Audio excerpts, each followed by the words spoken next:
succeed. The Paige Christie Show. Ain't even know you, keeping you the word on the street. The Paige Christie Show. I stop at the celebrity, that's the trouble I get toxic. Paige Christie Show. We don't spill tea, we drink it. Ooh, yeah, yeah.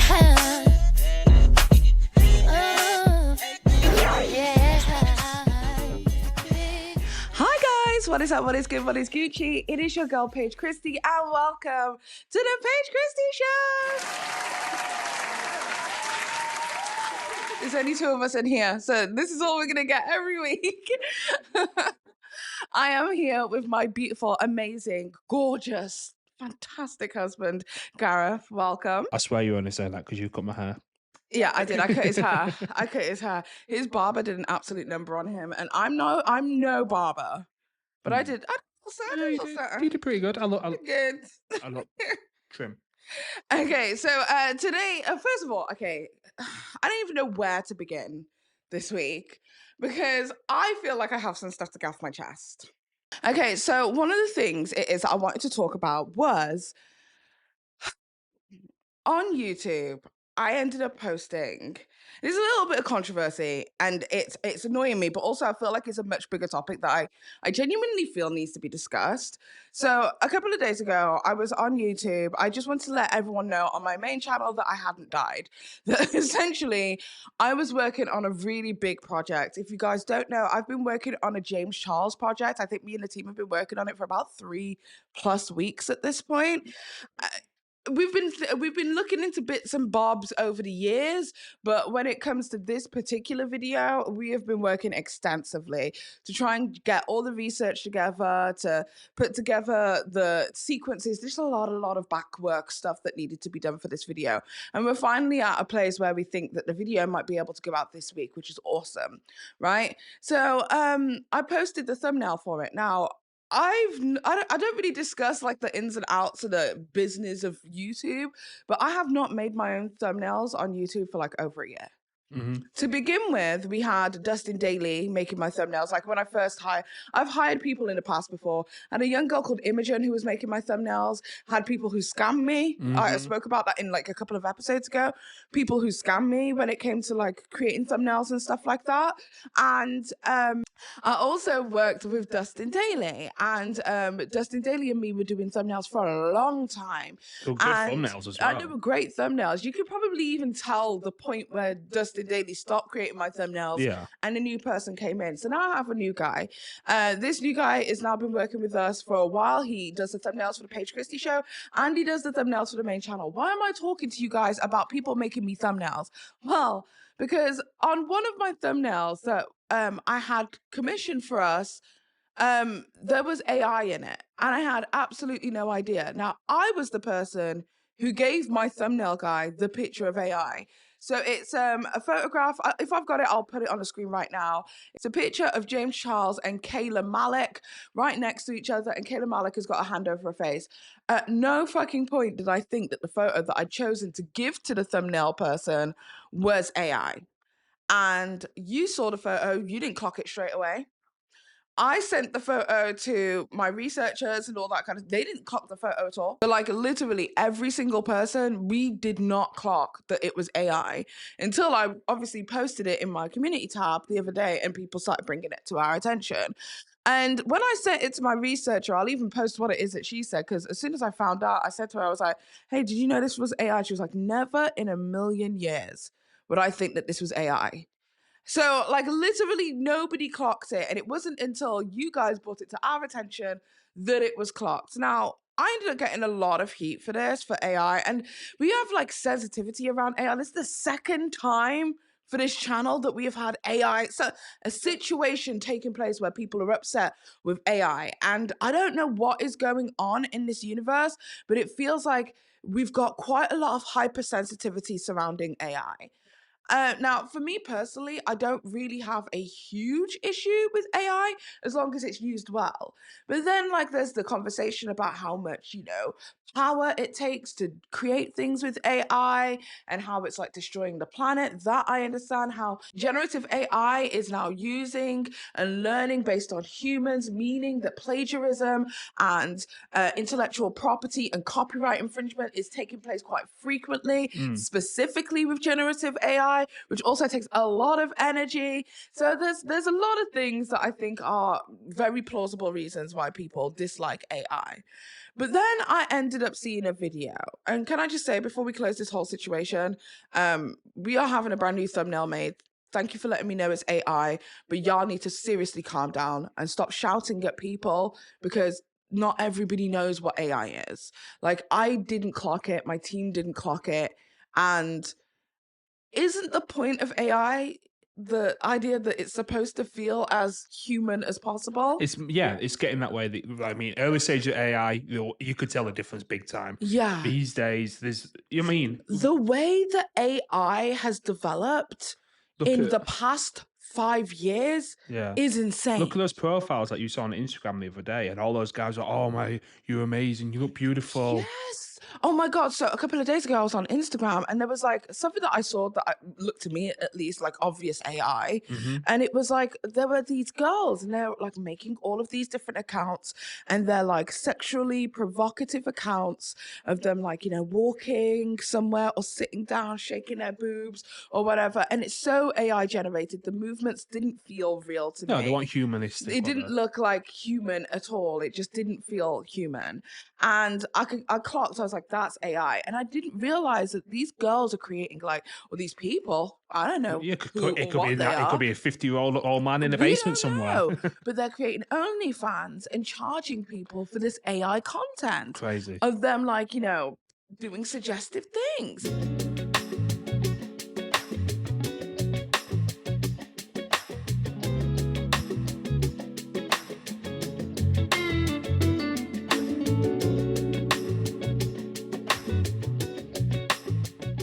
Okay, first of all, hilariously brilliant business model. Also, at the same time, kind of wild that it's getting to a point that guys who are into, corn can't even clock that what they're looking at is not even remotely real. Is it they can't clock it, or is it they just don't give a damn these days? Because I know some guys that will jerk off to anything. But they're responding underneath these Instagram accounts like, yeah, baby. Oh, yeah, you look so hot. Crazy. Oh, my God, I'd love to be there. Reply to my DM. So if you know that it's not the person and it could very well be a 50-year-old guy with a beer belly and, doesn't look anything like the size 2 model-esque person it is that you're into, then why would you be speaking suggestively to them if you didn't think? Could you imagine if there's just a content farm out there for OnlyFans with AI? That would be hilarious. That would be crazy. That would be hilarious. That would be a horrible thing for the corn industry. Oh, yeah, but it'd be crazy, though, wouldn't it? That kind of industry just being how we had the drama channel. Yeah. Content farm. Yeah, content farms were completely destroying the drama channel community. And I understand that people were upset with it, but here's the thing. Do you know what's really funny? It's funny that you bring that up because now I'm going to get pissed off because when I was talking about the content farms and how content farms, especially when it came to commentary, were literally destroying the commentary community because of all of this AI generated content farms that's taking place, especially now. The cartoon community had a huge issue with somebody called Cedric Artman or something like that, which is supposed to be like Eric Cartman backwards or something like that. There was a channel that was AI generated, and that channel versus Bloom and Johnny Two Cellos. If you're into cartoon commentary, you'll know these are the big dogs. Do you get what I mean? Saber Sharks, all of those kind of people went against this one channel. Was basically saying they're creating AI generated content at a very rapid pace, and it takes a long time for us to make these think pieces and reviews on these adult comedies and cartoons. So they all just destroyed this channel to the point that the person who's the voice behind the channel actually came onto Bloom's channel to expose them, right? This was a whole situation that was taking place. A few months back in the cartoon commentary community, and it's been something that has been taking place on YouTube for so many years. I did 2 interviews for this. The first one was with a guy that we'll call Stan. Hi. He is an ex-writer for this team, and weirdly enough, he is not Kenyan. The second interview I did was with this guy who we'll call Butters. Hello.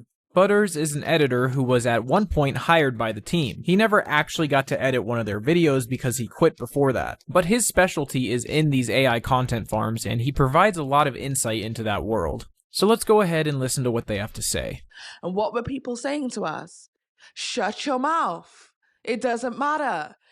It doesn't matter if they're a content farm. We don't care. We just want to consume. We just want to consume. We don't care about authenticity. We don't care about real commentary. We don't care about real opinions. It was like sometimes they were just completely off the mark with what they were telling you as well. Yeah, like some of the things they were saying. Like the research wasn't there half of the time. Wasn't even research. It was just complete lies. And the same thing was happening in the cartoon commentary space. So like when all of us turned around, sorry, we've gone on a tangent with this one. When all of us turned around and was like, hey, these content farms are a detriment, y'all didn't give a fuck. I sat down and made a 3-part docuseries about how there is a content farm that is taking place in the YouTube commentary space. We had all of the Anna Oop, Bussy, what was it? Bussy Queen. What was the other ones? A bunch of different ones. Anna Souls, all that kind of stuff. Did y'all give a fuck? Y'all didn't give a fuck. When I sat down and I broke down all of the Spill and Grill and all of those other channels in their own little multi-network, did y'all give a fuck? Y'all didn't give a fuck. But now that AI is taking real fucking people's jobs, everyone cares. But when we told you that people were automatically generating our fucking work, y'all did not give a fuck about our livelihoods. You should say that because obviously you know the line of work I'm in. On my normal 9 to 5. I say 9 to 5. It's like 8 till 7 now. But anyway, the one of the managers of the department that handles engineers, developers, I was speaking to him directly, and he said the next line of developers will have to know how to utilize AI in its full potential and be able to drive AI to develop systems. He goes, there's no 2 ways about it. You either grow with it or you get left behind. And that's where we're at And right now. that's like a big industry to be in as well. And this is the thing, people have an issue with AI, but then there are loads of different industries in which not AI, but at least auto-generated things have taken over. You can't go into a supermarket right now without the self-service checkout, my dude. Automation, yeah. They've automated it so much so that instead of hiring 12 people to be at the checkout and bag your food items for you, you now have to do it yourself, and you've got one person overseeing everybody. You got little old Doris running around with her bags going, do you want a bag? Let me just check your ID, love. Yeah, like literally. So there's a lot of things in society that have taken jobs away from people and that have automated to a point that you either have to get with it or bounce. I go to certain stores. I mean, they've got okay, I'm going to get personal now. My local Aldi have all but got rid of checkouts.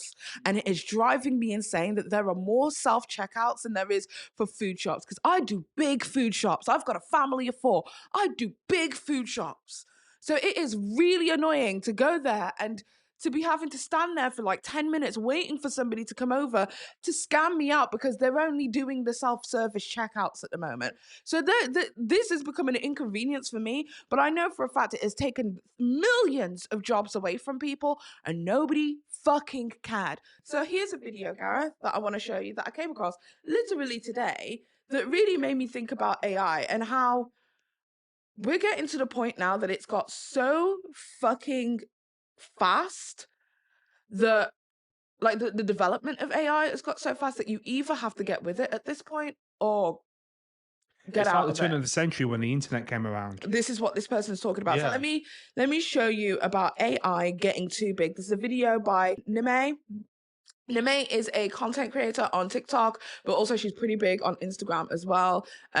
She's a poet, she's a creative, she's amazing. I cannot cannot say enough that you guys need to go and support her. But take a look at the video it is that she did. We need to talk about AI because this shit isn't going away. Because like it or not, anti-chat GPT or not, the way things are looking, that shit's not going away. I am not trying to start shit. Let's just level with ourselves. At the point where we are, actually fuck our point, AI is revolutionary. And when I say revolutionary, I'm saying that in making active comparisons to the revolutionary quality of the iPhone and the revolutionary quality of the internet. Why? Use case. Convenience. Yes, there are huge environmental concerns. There are artistic concerns. Bitch, there are so many concerns, but here's the shitty part. There were a lot of concerns with the internet. Bitch, there were a lot of concerns with the iPhone. A lot of people were very anti-internet. Where the fuck is the internet today? Still here to stay. Where's the iPhone? I'm recording on one right here and I have my script right here. So yeah, they're here. As much as I hate this, the reality is that arguing against AI is pretty much equivalent to arguing against the internet in 1995. Or arguing against smartphones in 2007 like Steve Ballmer did. You can have your concerns, but once that ball gets rolling, once that can of worms is opened, you cannot close it, and AI is one of those. Holy shit, bitch. People are using this thing for therapy. And with the cost of therapy per session nowadays, can you blame them? And not just that, but the therapy is effective. So effective that now there are ethical concerns over whether or not dead-ass therapists, actual human therapists, can use AI in their teledoc sessions. This is where we are. And bitch, this is why God. I swear to shit. The next step had better be regulation. You would better believe months ago, I was fuck AI, fuck AI. And don't get me wrong, I still am. Fuck that shit. I wish they never opened that can of worms. However, this is a civilization-altering tool. If you were to sit back and say fuck this and not participate, you would be the equivalent of someone who said in the 90s, them Motorola cell phones are okay, that's the farthest I'll go with technology. That internet, pah, that's a stretch. You'd be just like someone in 2007 who said, pages were already too much, now they done got me on a flip phone, that's the farthest I'll go. Talking about an iPhone. I got a computer at my desk, the fuck I need a computer in my hand for? That's what you will sound like. And as much as I hate the fact that I'm arguing for this thing, I am arguing for it because this shit cannot be stopped at this point. And if it cannot be stopped, it makes sense to get on the pro-regulation side of it. Bro, this is a notification that I received on my phone a few weeks ago. I want you to read this shit and decipher it. You can trade, send, or receive dog in me today on Coinbase. Brother, I'm asking you in English, what does that mean? What the fuck is that sentence? If you said that shit to a European village child in the 1700s, in the middle of the woods at night, you would have been burned at stake. Killed.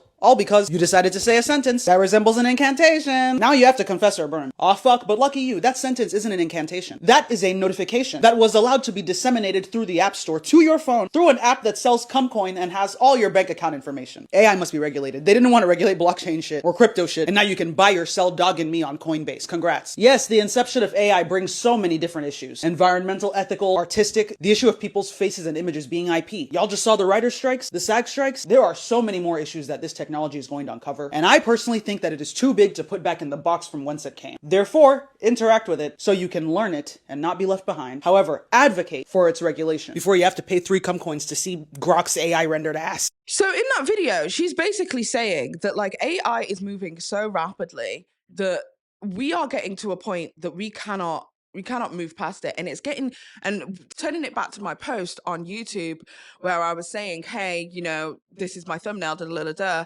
da. It's getting so advanced that like we're not even clocking it now. No. Like we're not even clocking it immediately in the way that we used to. So what are your thoughts? I myself actually enjoy using AI in the sense of I've been learning how to code in a different language recently, and AI is actually helping me teach me how to code in that language. So what I'll do is I'll type something out in it's called TypeScript, and then I'll run it through AI. It checks for errors, and then it will say, "Hey, this is how you tweak this to do this," and then I'll ask it for ideas on how to improve on the code and things like that. So in a sense, I'm paying for ChatGPT and getting more than I need out of it. So it's turning around and it's being my teacher, it's being a tutor, like they said there. It's being someone who, you know, is a therapist. Mm-hmm. You yourself have got an AI companion on your phone that you speak to, Mm-hmm. and it helps you get things off your chest, helps you sort of like word things out, and not instantly tweet things that I shouldn't. Exactly, and it helps you plan things talkatively rather than sort of like, you know, having to speak to another human. Maybe it's a sounding board. AI is going to be the future, let's be honest. Yeah. And the way it's going, we've got quantum computers coming next. Yeah. Do you know what a quantum computer is? Absolutely, yeah. Quantum computers is like literally, think of like the highest spec computer you can ever think of, like NASA has. Times that by 1,000, 1,000,000. Is literally going to be able to compute anything in the universe, calculation-wise. And we're only scratching the surface with that. So AI is just a stepping stone towards that. Yeah. So all I'm saying is the next 10, 20 years time, we just these arguments of AI are going to kind of be obsolete. It's going to be obsolete. We'll look back and go, how idiotic will be to think of that. To pull back on it. But I think, obviously, there is that whole thing of cooling it. There is that whole thing of the cost of environmental the issue. We need to work out a way using AI and not being that. And I think quantum computers is actually better for the environment, if I'm not mistaken. So I think AI will then transfer to quantum computing, which is going to take that fucking level of automation and artificial intelligence to a whole new realm. Yeah, but I just thought it was very interesting conversation because AI is becoming unclockable, at least to me. It's getting to a point of being unclockable, and like I said, I didn't notice it to start with on that photo. Yeah. And then when someone pointed it out, I had another look. Yeah, and we all had another look. Actually, I can see the foot. I can see the fingernail through the eyelid and shit like that. But it didn't click for us immediately. So with it getting so progressively good, I feel like we need to also give grace to creators and just people in general who just aren't clicking when things are AI. I mean, that's a whole different conversation. I mean, we could get into, because I could moan about that all day, but just know that the people who decided to be mean to me on that post, be glad that I was in a good mood, because if I was in a bad mood, I would have cussed you the fuck out. You are not getting a Christmas card this year. Yeah. Okay. What's next? Okay, so the next story is that I wanted to talk about today. Uncle Roger's restaurant. I didn't even know he had one. Okay, so Uncle Roger, as we all know, big content creator here on YouTube, food creator. He basically is a food reviewer, I guess you would say. Critiquer as well, because he doesn't even eat the food. He critiques how they're cooking it and everything. Okay, so he became big because he decided to watch some BBC shows of how they create egg fried rice. And fried rice, it's very Asian. Mm-hmm. It's a very Asian style dish, and he's very familiar with how you would cook it in various different Asian cuisines: Malaysian, Singaporean, Korean, Chinese, all of those kind of things, right? And he went viral because his views on how British people and British chefs, Jamie Oliver most specifically, create these Asian-inspired dishes was kind of not great and nowhere close to the original. And if anything, actually subpar and bad. Go in with 1 tablespoon of olive oil. Olive oil for egg fried rice? Who use olive oil for egg fried rice? Why are you making salad? Olive oil is like white people oil, not suitable for Asian dishes like egg fried rice. And a glaze. Oh, no. Putting jam in rice. This is disgusting. Who put jam? First of all, what is chili jam? Uncle Roger knows fresh chili, chili oil, chili flake. Never heard of chili jam. Is this how you trick white people to eating chili? You give them fresh chili, they go, No, I don't actually like chili. Give them chili jam and they go, Oh. Chili jam is so weird thing to use. Jamie, do you know about sriracha? Isn't Jamie Oliver the same person who made Jamaican rice or something at one point? We are not going to speak about Jamie Oliver. Honestly, is a plague on the United Kingdom. He needs to stop. We thought we Stick got to rid your of bangers him. and mash. Call it pucker. Get off my TV. We thought we got rid of Jamie Oliver when we brought him over to America, but even you guys said you didn't want him, so we don't even know what to do with him. He was like, I made English schools healthy, tried to make Americans healthy, show them how the fucking chicken nuggets are made. He's like, who else will eat these? And everyone's just like, yeah, because still, food's gonna food. Food's gonna food. But anyway, his biggest, I guess, biggest opponent. Oh. Was Jamie Oliver, yeah, right? And him and Jamie Oliver have had a really horrible time. He has made friends with all of the other people it is that he's critiqued on Asian cuisine. For instance, he critiqued Gordon Ramsay. Him and Gordon Ramsay have done loads of collaborations together and all that kind of stuff. But when it comes to Jamie Oliver has blocked him. He doesn't want to talk to him. He has his name blocked on his social medias. Like, that's crazy. All the way to that level. Do you think Jamie Oliver's hurt a little bit there? Oh yeah, he's definitely his pride's been like. Definitely hurt. So Uncle Roger would go out of his way to make like numerous different jokes about the fact that Jamie Oliver has had his Jamie's Italian and his Jamie's whatever branches shut down. Oh shit, I forgot about them. Yeah, because they all got shut down because nobody was going there. Well, didn't they get shut down during COVID though as well, I think? A lot of them got closed down in COVID, but a lot of them were already gone before COVID. Oh, okay. So let's just keep that a buck, right? He's meeting the administrator at 15 in London to find out what's happening to the very first restaurant he opened. So what happens now? When's the end? We will try and sell what we can from here and from the other sites across the country. But, you know, I don't think our expectations are set that high in terms of what we're going to realise. We'll use that money then to pay what we can to creditors. And at the end of the process, the company will be dissolved and will be no more.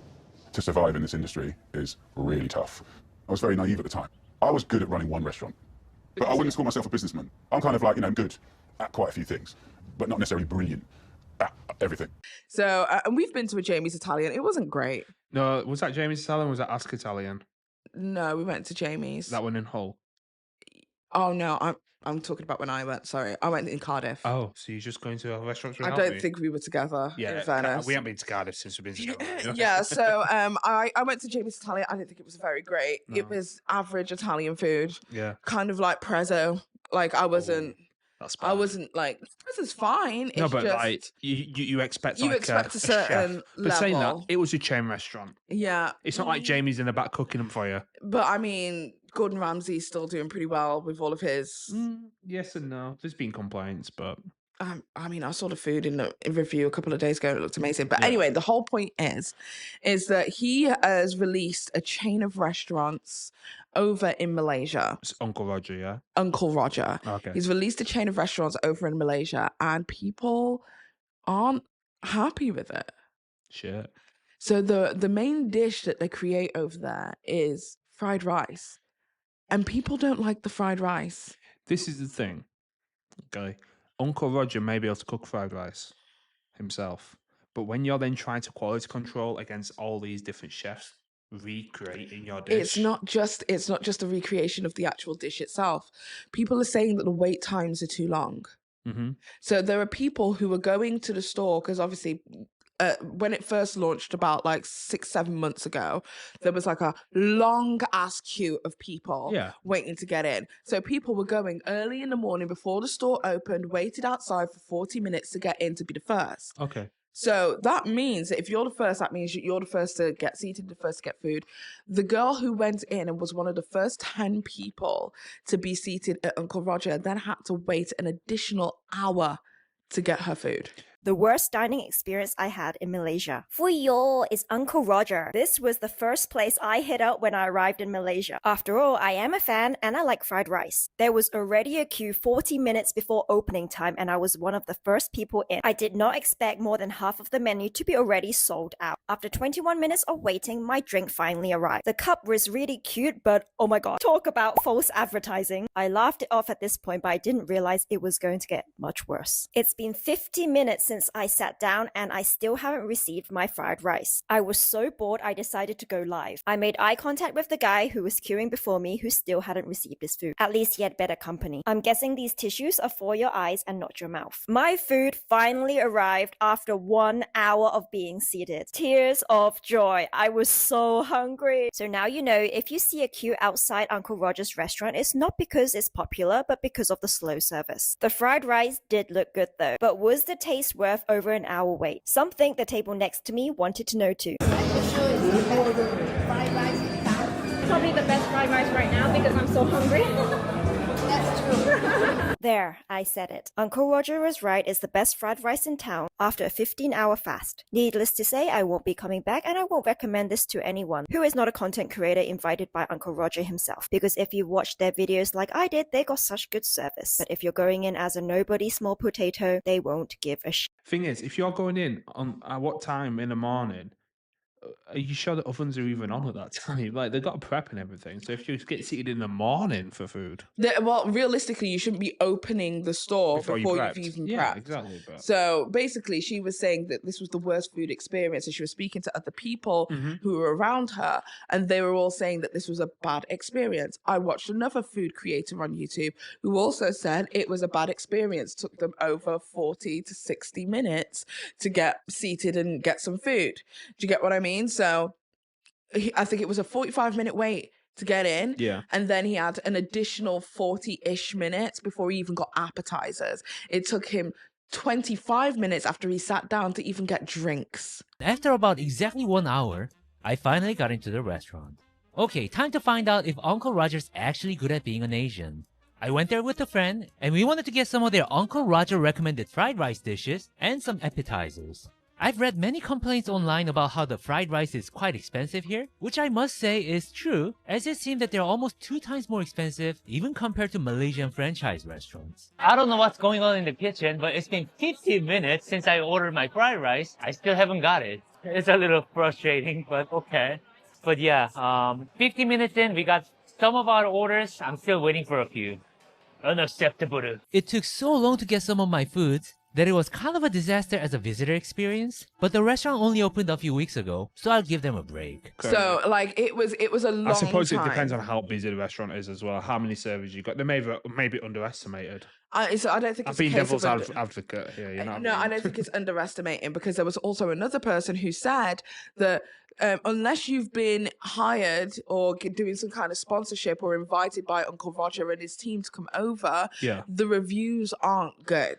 Uncle Roger's egg fried rice is bad. Like 6 ringgit for a fried egg is not it. I'm hungry, and Fu Yo just opened an IPC a few days ago, and I don't watch his videos, so I came in pretty unbiased. The egg fried rice was 16 ringgit plain, but it wasn't very flavorful or had any wok hei. It was like a mamak style fried rice and heavily relied on the additional eggs and condiments to give it taste. It's honestly okay and not as bad as people say, but absolutely not worth 22 ringgit. But the 12.90 blue Tropicana slushie was actually not good. It was way too sweet, basically sugar water, but at least it came in a Kidzania cup you could take back. However, I kinda really like the egg fried noodles. Like, they were slightly overdone, but they had a nice soy sesame flavor to it, especially with the scrambled eggs and vegetables, but you can probably get the same thing cheaper and better at a kopitiam, which kind of sums up this shop. At least the tissue paper is cute.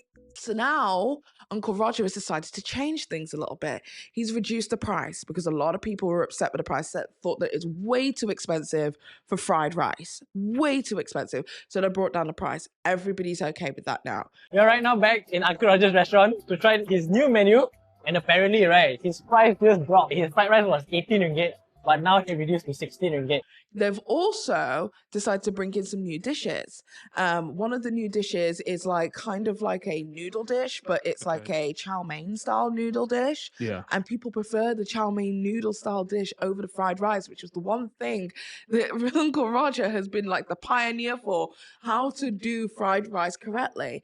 So my question to you is, do you think that this is just karma coming back to bite him for like all of the things it is that he has said about other people's chain restaurants, all of the things it is that he has said about other people's cooking and cuisine, that he hasn't actually been able to execute it in the same way, and has actually found out that, yeah, maybe running restaurants are a lot harder than he once thought. So is Uncle Roger a restaurant owner to start with, like before he was famous? No, so how Uncle Roger started, he is a guy who was Malaysian born, raised in America, and he created the Uncle Roger character. Okay. As So he's part not of a his chef, stand-up. he's not a trained chef. Not, it was just like, it was a joke. Just explain to me the sort of context of when you came up with the character. Doing character comedy was a goal of mine. I started researching how older Asian men act and what they wear. I sent a text to all my friends asking them to send me a picture of your dad, and bright colored polo was by far the most popular choice of outfit for them. Uncle Roger is a reflection of the middle-aged Asian men, we call them uncles back there, that I grew up with. They're a bit sassy, they're a bit know-it-all, but ultimately they're kind people, and they're very just stuck in their ways, you know? So what's basically happened is big fish, small pond, became small fish, big pond, in the sense of he thought he could do it better, realised how hard it is for quality control and everything else. Probably didn't realise that his recipes and his way of cooking doesn't translate into grand scheme of things. Because it's all like cooking a meal for me and you. Yeah. But if I have to then replicate that 60 times and keep it hot, keep it fresh, keep it looking and tasting the That was same one way. of the things that people were saying, that when the food was coming out, it was cold. Exactly. So they're probably batch cooking it beforehand instead of cooking to order and stuff like that. I can't really speak for how they're cooking it, and I don't want to. No, but what I mean is he's probably not realised how, or not. I'm hoping he got help. Yeah, To scale if these. you were to see these restaurants, and I will put clips on and all this kind of, if you were to see these restaurants, they look brilliant. Oh, They no, look but like I mean, a place I looking want to go brilliant. to.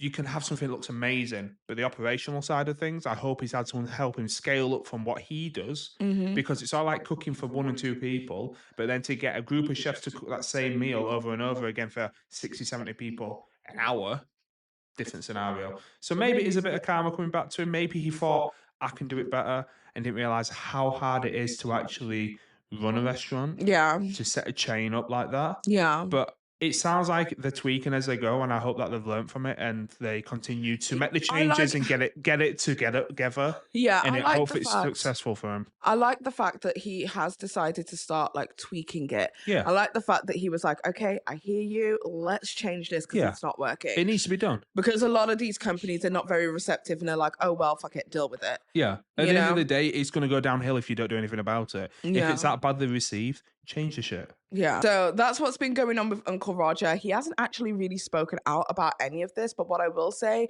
is from one of the reviewers who said, unless you've been paid or invited by Uncle Roger and his team to come over, the reviews aren't good.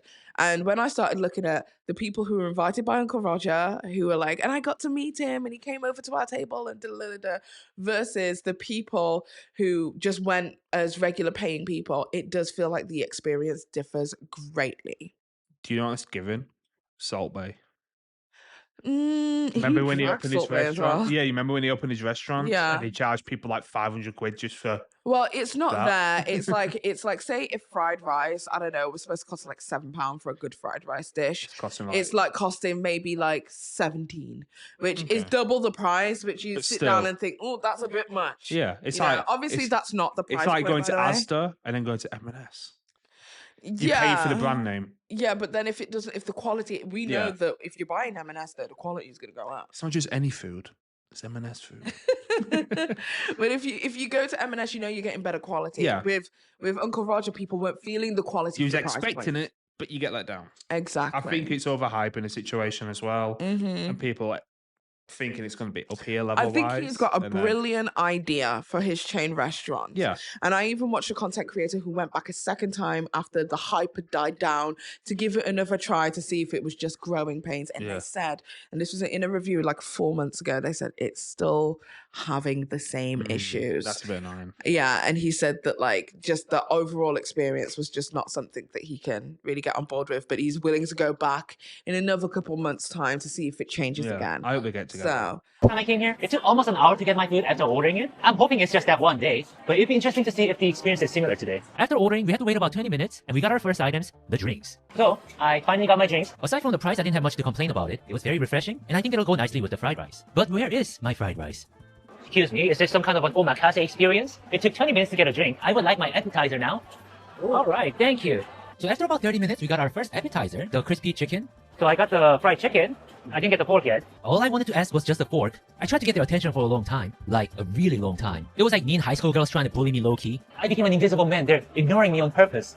I just want to get a fork. Haven't had a bite of food yet. They're really testing my patience here. In the end, I had to walk over to the counter to ask for my fork. Except... I literally went over there, asked for it. They're still not giving it to us. Thank you. Can we get forks? Thank you very much. You guys know, I'm like the last person to complain about anything, but this is kind of ridiculous. It's been 50 minutes, didn't get any of our fried rices. That's like enough time to finish your lunch and go for a walk. And as I was complaining, I finally got my fried rice.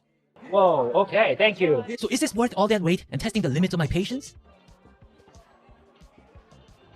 Oh. I was so deeply disappointed that I spoke in Korean. I think it's just growing pains, but I just think it's kind of funny you had so much to say about other people. And people, A, don't like your fried rice. B, think the price point is, or thought the price point was way too high. Prefer your noodles. Yeah. Do you get what I mean? And people are having a really bad experience at your restaurant whilst you sat down and made jokes about all of these other very established chefs having a hard time with their restaurants. Yeah. I mean, it's like anybody. Everyone thinks it's easy being a YouTuber. Until you have to become a YouTuber. True that. Yeah. Dude, I've had people who have like literally dragged me in the past, become content creators and go, the criticism I get is crazy. And I'm like, welcome to my world. Hello, breathe. And people are going to have an issue with you. Moving on to the next one. Okay, so next topic, Lola Young. Do you know who she is? I do. She's that artist that came out of nowhere. Yep. Everyone thinks she's an industry plant. Yes. She's giving a Amy Winehouse aesthetic in a sense with her. Listen, let me finish. Do not disrespect Let me finish before you jump off the ship. Jesus Christ. With her grunge style, that kind of style, very sort of like matter of fact. That's what people are saying. Who is comparing her to Amy Winehouse? She compared herself. I want them. Do you know what? In my Wendy Williams voice, death to all of them. Ooh. Death to all of them. Like literally, no. But no, she's giving this unclean girl aesthetic. She's giving like down to it. That's what everyone's saying about her. But yeah, she came out of nowhere with that song. You remember I used to complain about that song popping up on my timeline all the time. I'm so messy and I'm way too fucking clean. Exactly. Swipe. Gone. Anyway, so I was so annoyed by that song. She's come back with another song anyway because that did really well. She went on Jimmy Fallon's show. Yeah. She came pretty big in America. They seem to like her, but a lot of American people like the English accent, which you have some critique about. On that Okay, can I rant? Can I have a moment? Right. I tried to like Lola Young's music, and I think she's a gorgeous girl. Let me make this clear. Yeah. That I saw a tweet on Twitter. X. I saw a tweet on X basically saying that like a lot of people. I'll read you what the tweet says because this is an important one. Somebody had responded to a repost of her video and said, I have a warm take about why y'all are so hard on her, but y'all will call me a fun ruiner. And then they responded and said, like, if you close your eyes, it sounds like something y'all would let a skinny, conventionally attractive pop girly get away with. But because she's not small and she's a little specific looking, y'all give her a hard time. If she was a little blonde, y'all would be saying or camp. Now, here's my thing, right? As a Brit, right? The only way that I can describe the reason that I don't enjoy her music is I don't think I'm her demographic. It's very clear that she is very Gen Z centric. Yeah, she's definitely a couple of generations younger than definitely us. of their generation, so maybe it's not for me. But the other thing that I don't like is the inauthenticity of her accent. See, I saw you post about this, so I want to ask you this question. Yeah. Do you think that she's putting the accent on then? I think that it is a stylized accent. You know what I mean? Because I listened to her in interviews. Feet don't fail me now. Yeah. Feet don't fail me now. I fell in love with the girl in the bow tie. She said, I don't want to leave this town. I thought that was wicked. You know, like I've heard her accent in interviews, and I don't think it differs too much from when she's singing. She sounds like she's from Manchester and the girl's from Croydon. Is she from Croydon? Yes, girl. I thought she was from Manchester. She's not from Manchester. That's the issue. So I know she went to Brit school, didn't she? She went to Brit school down south. She was born and raised in Croydon. She's got a Jamaican Chinese father and a white mother. That's why her look is very multiracial. Right? I didn't know that. Yeah, so Jamaican. Isn't her auntie is someone like an author? I don't know. She's got famous people in her family. To be honest, a lot of Londoners know a lot of famous people. So that to me is not wild. The idea of this girl being a industry plant, I think a lot of people think that people who come out of Brit school are industry plants. Yeah. There are a lot of people who went to Brit school who did not become famous. This is not the industry plant generating machine. Brit school essentially is a school for the extremely gifted. When it comes to music and arts, extremely gifted individuals go there. Amy Winehouse went there, Adele went there, but other people who didn't get their rise to fame in conventional means, such as Leona Lewis, also went to Brit school, but she didn't get her rise to fame until she went on the X Factor. Yeah. She was saying that apparently the Brit school is very much a normal school, in the sense you still do English, maths, and everything else, but you've got a more focus on music and performing arts and stuff like that. Right. I also feel like people have this false idea that because you went to the Brit school, that the Brit school just like churns out stars left, right, and centre. Yeah, and they don't. Like, and also it's a normal school. I went to like really like quite a rough school before that. Basically, it's a school that is. It's not like a paid for school. It's like going to Catholic school. No, it's not like a paid for school in that same way. It's like it's just like a regular school, but it is for the gifted. You have to audition, and if you get a place, you have great opportunities there. Yeah. But it's usually for people who are situated around London. So a lot of kids who end up going to this school also have to move to London. Oh, okay. Yeah, if they aren't from London originally. But a lot of London people go to this school, right? So I don't think she's an industry plant in the conventional sense. I think she had an organic rise. I think she had a viral song. But my thing is, and this is what I wrote on Twitter. Let me read what I wrote on Twitter because it'll condense it and make it a lot more clearer. Yeah. So I said, Okay, as a Brit, it's the forced British accent that sounds like 2007 indie music. I have no idea why. She was born and raised in London, but sounds as if she is from Manchester. The cadence is fake and unauthentic, but Americans can't tell the difference between British accents. So y'all eat her up over there. It has nothing to do with her looks. We have had many unconventionally attractive stars over here. It's you lot who hold that beauty standard, not us. The way she sings is how it feels to listen to a Florida rapper with New York cadence. Weird, right?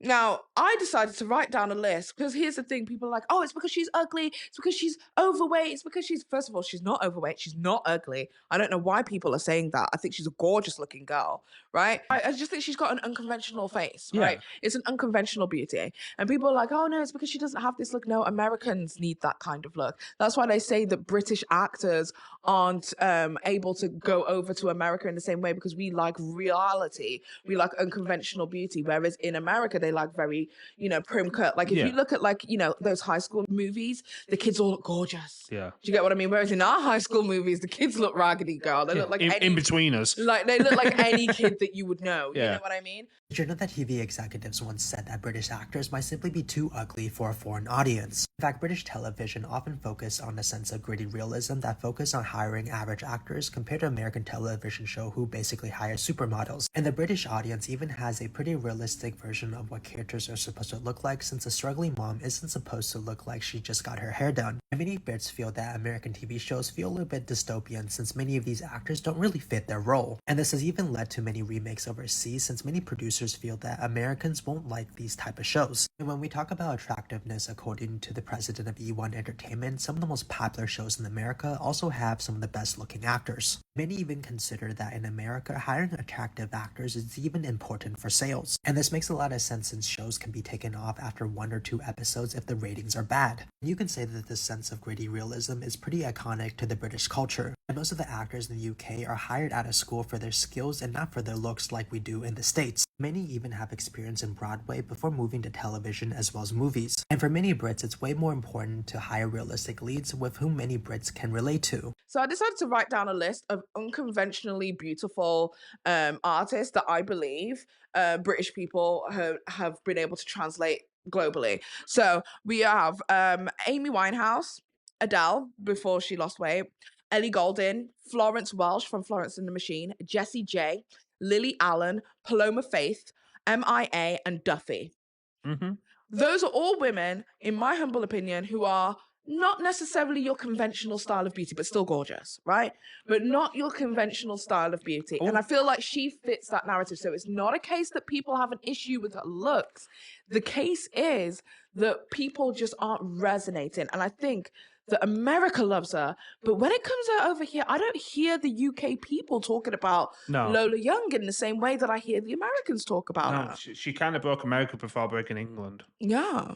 And she's done tours over there already as well. She's done Coachella. Yeah, like it's crazy. Yeah. It's like a very steep climb in fame straight away. Yeah, she even went to the Brit Awards as well. Yeah. And it was very much like people like, But anyway, you got to go. I've got to go. Yeah, so my husband's got to go because he's got to go grab the kids and we're behind on schedule. So I'm going to finish the show on my own. With that being said, let me get into what is our advert. Dun, dun, dun. Let me guess. Wait, hold on. Is it Juvia's Place? It's Juvia's Place. Thank you again. Thank you so much for Juvia's Place. Okay, so whilst my husband goes away and grabs my beautiful daughter, I thought that I would tell you about today's sponsor, Juvia's Place. Okay, thank you so much to Juvia's Place for sponsoring today's video. As you guys know, I'm wearing all of the Juvia's Place complexion products. I've got Juvia's Place's new eyeliners. I think it's called the Egyptian eyeliner, if I'm not mistaken. I will leave it in the description box down below, but I've got that on my face today and it's doing really well. I've also got the Juvia's Place concealer underneath my eye. I will leave that in the description box down below. I'm also using the blushed cream blush on my face over here. I'm getting so much better at saying that.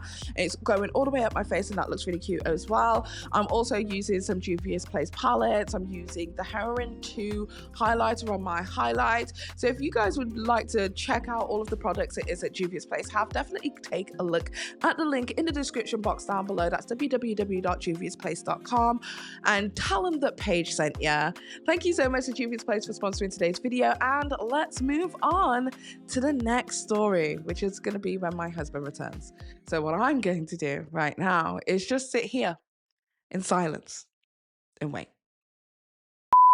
We're back. We are back. My husband's gone and picked up my daughter. My daughter's actually here. Do you want to say hello? Fionn, do you want to come and remember before I was telling you guys on my main channel that I was struggling to have babies? Well, here's my first one. Your eldest. My eldest. And how old are you about to be? 6. 6. It's going to be your 6th birthday soon. And what kind of party are you having? Maybe a crybaby one again. I don't think so. We've already sent the invitations. It's Minecraft. 6. It's a Minecraft party. Yeah. Because you're showing it to your brother, aren't you? Yeah, she's sharing it with her brother because they were both born in the same month, but 2 years apart. But my husband's going to go and grab our son soon. But she just wants to say hello. Say hello. Hello. And you're going to be... My brother's birthday's on. Oh, okay. We're not telling people that, but okay. Why not Right. tell them your national insurance number as well? She doesn't have one. Right, go sit down, baby. Bye. Okay, so if you do hear a tiny little bit of noise, I am having to keep my little daughter occupied with some YouTube kids. So she's watching that whilst we continue, which is the final story, which my husband was desperate to talk about. Whoa. Hold up. You said that this would be a good idea since we both have lived experience. Lived experiences. Yeah. So there is a video that has been going viral. Do you want to discuss it or do you want me to? You can discuss it because I don't think I've actually got a platform to talk about this because it's actually, as much as I am involved, it's a bit of a weird concept. Well, it does involve your But we're going to title community. the section, Orange is the New Black. Yes, because it is involving your community. There is a video that has gone viral on TikTok, and that video is by a creator who stated that ginger people are black. I always knew it. I just need to remind y'all again, everyone who is ginger, who has red hair, those are black people. All gingers are black people. If they have red hair, they are black. You see a white man with red hair, that's a black man. You see a white woman with red hair, that's a black woman. Gingers are black. All gingers. Well, I mean, we've had this discussion a few times about how ginger people, especially within the white community, are viewed as kind of somewhat secular to the rest of the... We're outcasts in the white community, let's be honest. Yeah, to a degree. Yeah, we are a very small minority of the white community too. Yeah. Like, I think we're down to like 2% of the population Yeah. in the world. Yeah. So how do you feel about the whole ginger people are black? How do you feel about it? It's a crazy statement to make, let's be honest. It's wild. But as a lived experience as a ginger person, I've always got along with black people really, really well. Yeah? And I feel like I want to say this now, and I've seen this on quite a few comments. Speak clear. Okay.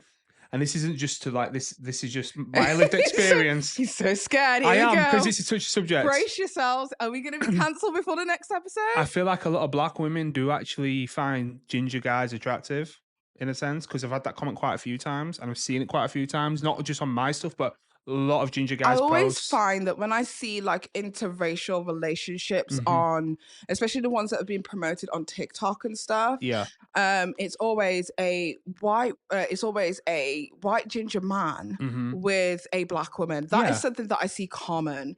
And whenever there is, I've had this time like plenty of times on my Instagram with subscribers, they'll tag me in a video and go, "Oh my god, for a second I thought this was you and Gareth."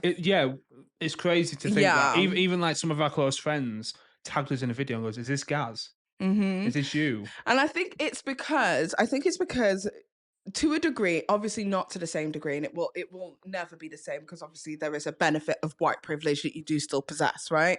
But I think to a degree, I think ginger people understand what it means to be marginalized from the white community to a degree. for something they can't control for as something that they physically cannot control. Yeah. So I do understand the rhetoric. I do understand how you could say, because I saw a young girl who said that, like, with the light skins of the ginger community, I was like, oh, you're going a bit too far there. We're the translucent of the white community. That's about it. You can put me outside, I'll burn up like Dracula. That's all I'm saying. Yeah. Like, going on holiday with a ginger man is a never-ending cycle of just putting on sunscreen. Unless you forget, then your skin starts to bubble and boil. Yeah, Egypt was a moment for you. That's the first time I've ever been that bad. It's a full-time job, and it's extremely time-consuming, and it's not as easy as it may appear to some people. But then there was this one guy who ruined it for everyone. Have you seen that guy? No. Oh. Somebody's already ruined it, yeah. We can't have anything. Yeah. He made a video. If I have the video, I will post it for you now. All right, my fellow redheads. I'm going to give you a little short to-do list. Once you find out you are, in fact, a black person, okay? All right, let's take a look. Go up there to your fire detector. Take out the battery. Replace it with a dead battery. We need the chirp, okay? Okay, not bad. Not sure the over-explaining it is needed, though. Second off, woman. Hey, what's your credit score? I'm not liking that disrespect. We need to go and buy us a Hellcat. We are treading on unfriendly caricature now. Next thing, kids. Dad's gonna go get some milk. I'll be right back. Oh, I can't with these honky-tonk white trash types. What did I say? What did I say? Not even a day ago. This is not cultural appreciation. This ain't even cultural appropriation. This is just another moldy mayo bleach demon playing into harmful caricatures. There is no respect. There is no punching up. All this does is perpetuate harmful stereotypes. That's it. There is no camaraderie in this. There is no love in this.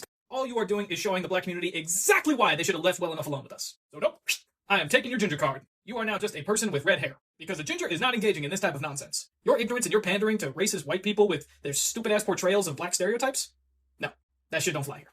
You are just another Clarence Thomas of the redhead community, so we are done with you. Might as well be doing verbal blackface.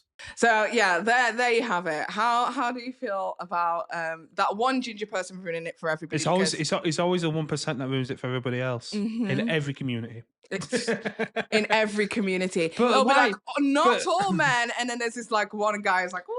And a community's welcome you in with open arms, and you're going to say that shit about them. That's disgusting. Like, why would you go there with that? Well, one person who has been finding this all too very exciting is our very favourite white Jamaican. Big bomber class before busting out your head. Hot sexy gal. You're wrong. Big bomber class before busting on me head. A sexy girl says she want to give me head. Yo, the internet is still going crazy, people. I've been grinding outside all day with my gingers. And I ain't going in unless it's with my ginger, my ginger, my ginger. My ginger, my ginger.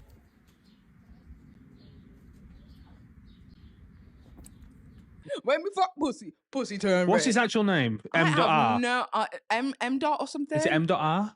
I have no idea. I've forgotten his name now. I have no idea, but he is a white ginger who is very affiliated with Jamaican culture, but actually has no ties to Jamaica at all. He was born in Bristol or something like that. One. He was like the South Coast or something. I heard. I don't know. He's English. He's not even got any black in him or anything. Yeah, because there were some white Jamaican people, and I see a lot of them on TikTok, and they get a lot of heat because they're like, how come she's speaking like that? Or, how come she's so integrated within black culture that you're saying certain things that feel, wrong or whatever. But I always say Jamaicans are one of the few, I think, in the diaspora where we are so welcoming of all cultures. Well, what's the saying of Jamaica? Like out of many, one people. Exactly. Yeah.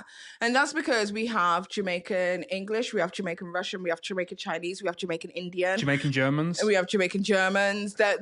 We are so, whilst it is obviously a majority black country, we are so integrated as a culture that everybody's kind of one.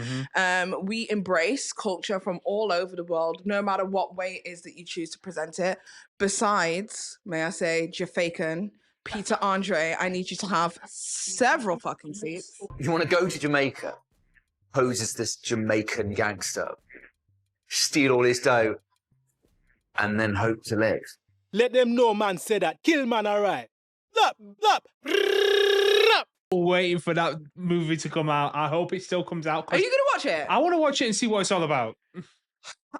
Because I want to see it and just to be like, What were you smoking or drinking or taking at the point of thinking, this is a good idea? I am reluctant to give it my money.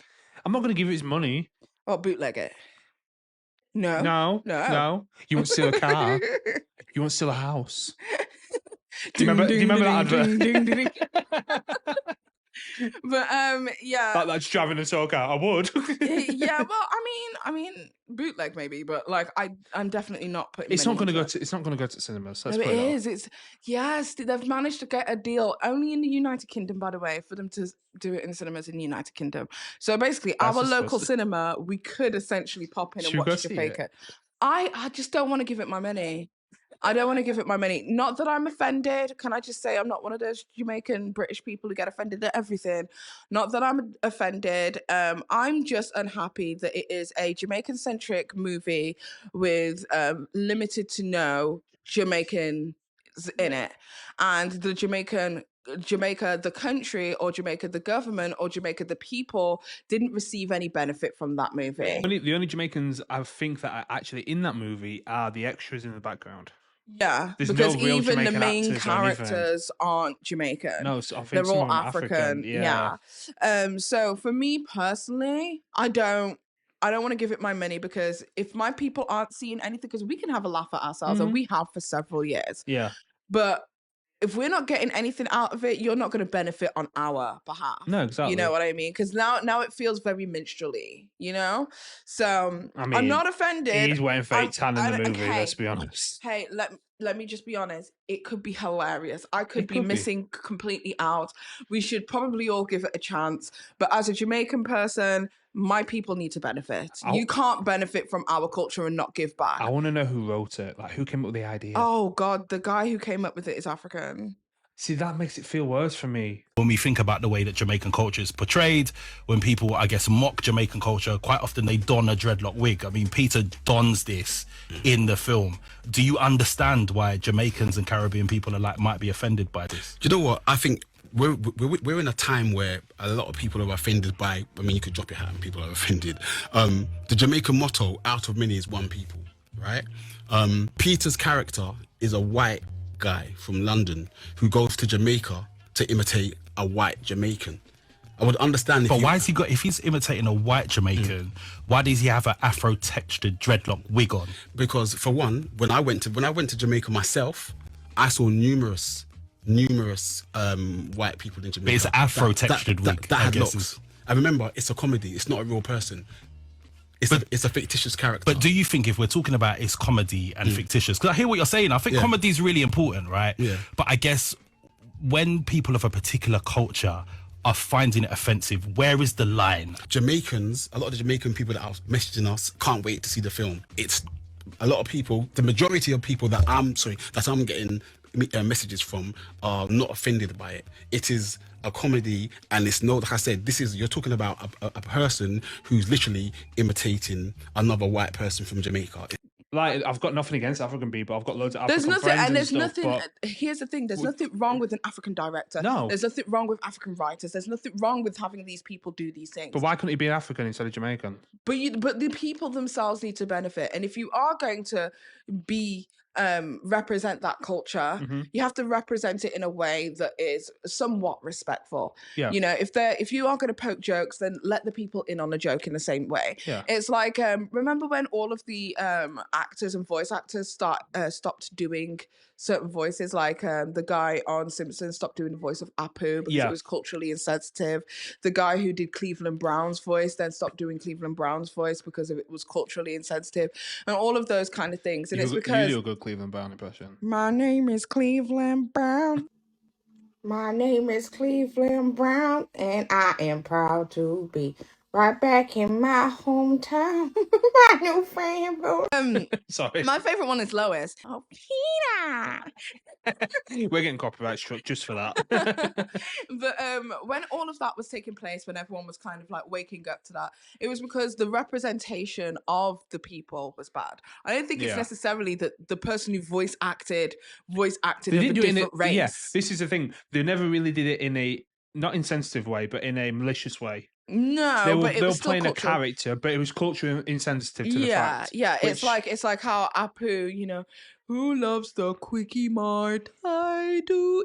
Like his whole brand was like the Asian shop owner who was very aggressive to anyone who walked in, who constantly thought everyone was stealing. Like it's very much like a stereotype of that particular community. Same goes for Cleveland Brown, you know what I mean? So I understand why they decided not to, but again, I don't have a problem with other races and other nationalities doing shit as long as you let us in. Yeah. Like if you were like, okay, we're doing this movie. We have hired so many Jamaican writers to help us make such funny Jamaican jokes. Let us in on the culture. Let us embrace it. Embedded into the Jamaican community. I would love to see a behind the scenes of Peter Andre meeting the Jamaican people, experiencing the culture. Like it might have been faking in the movie, but in real life, I'm with these people. We together. Right. Do you get Show what us I some mean? method acting, Peter. I want to see some. I want to see some donations. Yeah, No? yeah. I want to see that you're donating to either Jamaican charities or helping out, in grassroots Jamaican projects. I need to see you helping us because you're not going to financially benefit from us and not give us anything back.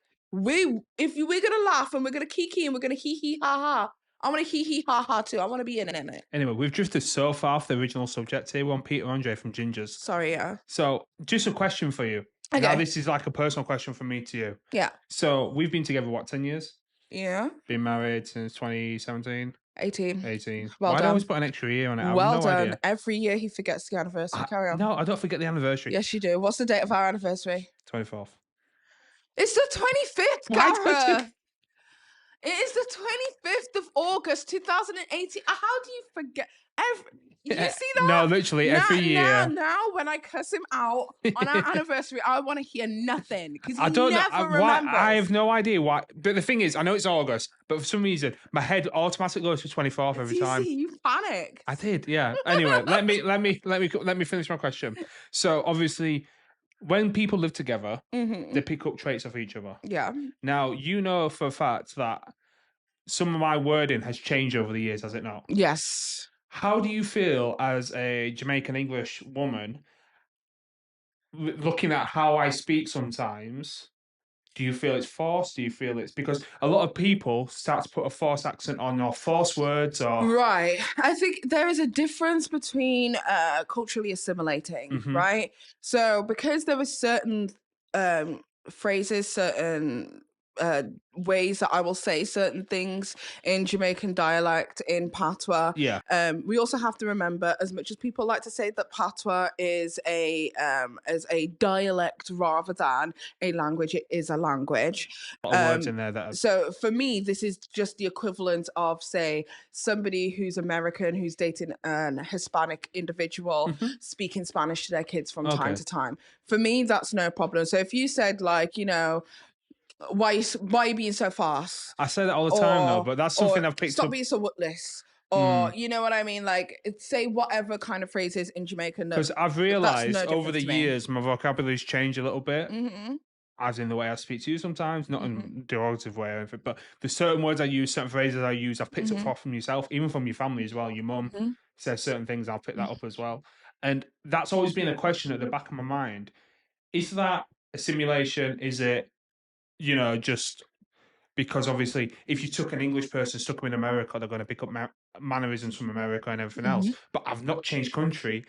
My surroundings have changed a little bit. I'm still in the same country, but I've got different people around me now. I just think it's a cultural thing. I think it would be the same if you were a white person who grew up in a majority black area and all of your friends are black, everything it is, you're going to develop mannerisms that are not so closely appropriate, connected to your own people. Yeah. And that's fine. I think that's natural. I think there's a lot of people who expect, regardless of upbringing, regardless of cultural differences and all of that kind of stuff, that people are all going to grow up the same. Yeah. And the reality is that's not the case. It's the same way that like when I tell other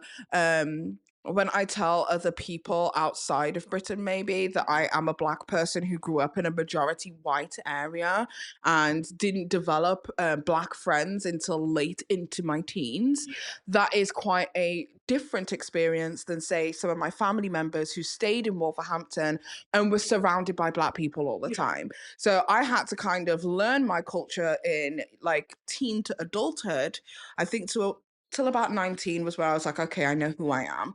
So like from teen to adulthood, really kind of understand myself, my culture, my background, where I'm from, my people, and make friends within my own community, Jamaican friends, African friends, all of these kind of stuff. It was only when I was like older that I kind of learned these things about myself, which is not the same Black experience that you would get if you were in a city Birmingham, in a city Manchester, in a city London. And I think a lot of people don't understand how vastly different the Black experience can be if you are a Black person outside of these regions. Because there's always this thing, I see it on social media. There was a young girl, I've forgotten her name, but she was making a video about how she never made Black friends until like she was in her 30s or something, and that like she never felt a connection to Black people, and kind of very similar like lived experience, lived outside of like major areas and all that kind of stuff. And people were like, I can see it. That's why you're different to us. There's very much like a them versus us kind of situation. And it's that kind of outsider behavior that takes place within the Black community where we segregate each other by lived experience that allows these people to not really ever want to integrate with Black people because they've never been able to find that oneness. I did not have Black friends until I was 26. I was almost the enemy of progress. I don't think I did anything. No, because there was so much criticism on the post as well. When I saw it, I was like, oh, okay, cool. I kind of understand. But then reading other people taking offense, I was like, that's quite interesting because why are people offended by this? What have people really come at you with? For not trying to pursue these friendships with girls that were rejecting me. That just seems, who would do that? Like some people saying I wasn't intentional. I think a lot of us were not intentional about anything in the 2000s. I talk about multiple occasions where, you know, I tried to be friends with Black or mixed race women and it just didn't work. If I wasn't so confident in my own culture and so confident in who I am as a Jamaican first before a British person, I probably would have had very similar experiences. Yeah. But I think also it's that kind of them versus us behavior that also allows Black people to integrate within white society and then accept a certain level of behavior, for instance, passive racism. Yeah, because they feel like they need to let it happen. In order to assimilate, in order to get on. Yeah. The idea to some Black people of growing up in a white school and experiencing passive racism and not doing anything about it sounds wild. It does, definitely. But when you're in that, it is survival. Mm-hmm. I was one of 2 Black kids and the other Black kid was mixed race and he tolerated so much racial abuse. He's a Formula 3 driver, by the way, now. Very, very good. What's his name? I've forgotten his name now. Jan. He's half Chinese, half Black. I went to school with this kid. He's like a Formula 3 driver or whatever, or Gran Turismo. I'm not even sure, but he's like a big deal. But when I tell you, we were the only 2 Black kids in our school, and the amount of racial abuse that boy had to face, and there was times where he saw me experience racial abuse, and he didn't stand up for me. And I don't hold it against him, by the way. He didn't stand up for me because he was surviving too. Yeah, he kind of like chose his battles kind of thing. Yeah. And if you've never grown up like we did, growing up in predominantly white areas as Black kids, because whilst Jan might be Chinese and Black, he looks Black, my dude. Yeah, he's got the afro hair. He looks Black, right? Yeah. So nobody's going to understand our experience. No, nobody's going to get it. So, you know, best of luck to Jan. And I think out of our year group, we're probably the 2 most winning. So, fuck you. Black excellence. Black excellence, bitch, all the way. I think it's a very, well, the whole Ginger is Black thing, I think it's definitely an eye-opener for a lot of people as well. Because there has been a lot of discussion about it. Yeah. So... But I think it's because you guys definitely understand what it's like to be marginalized to a degree. Not in the same way, but definitely in a way that can make you a little bit more empathetic to the Black struggle and to the struggles of other POC around the world. Yeah. Okay, so with that being said, thank you guys so much for watching the Paige Christie Show. I've really enjoyed talking to you guys. A massive thank you to our sponsor, Juvia's Place, for sponsoring yet another video.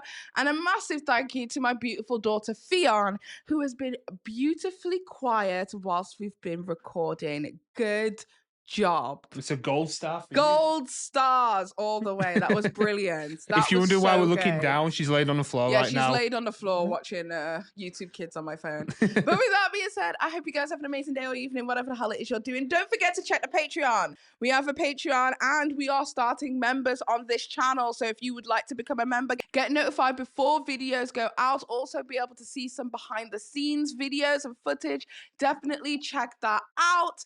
And with that being said, it's bye-bye from me, Paige. Bye-bye from me, guys. And come here. Come and say bye. Oh, leave us a comment below on what emotes you want to see as a member. Yes. And we'll get them made. And bye-bye from my beautiful daughter, Fionn, who has been on best behaviour. Oh, say bye-bye. Bye. Bye. She's too cute. Paige Christie Show. It's pretty Dance. girl who has a tea. Come on. Paige Christie Show. Hey, we don't spill tea. We drink red. Bye. Yeah, yeah.